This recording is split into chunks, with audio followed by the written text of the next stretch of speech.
St. Mary's hosting Ritchie County in an elimination game. We start with the bases loaded. Blue Devils going to take a 3-2 lead in the fourth as Casey Burkhammer draws the walk. Hunter Haddix comes in to score. RBI the freeway. One down. Caden Bernard sends a chopper to third, and Truett Flesher fields it and gets the out at home, but throw to first not in time. Safe there to the fifth inning.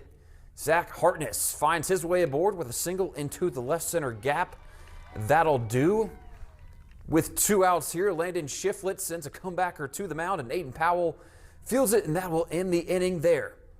Two runners on coming up for Trevor Malley. Blue Devils back at the plate, and Malley takes off for third, and the throw gets into left field, and Malley will come in to score. St. Mary's leads 4-2. Sixth inning. Tegan Backus laces the ball into left field for the leadoff single.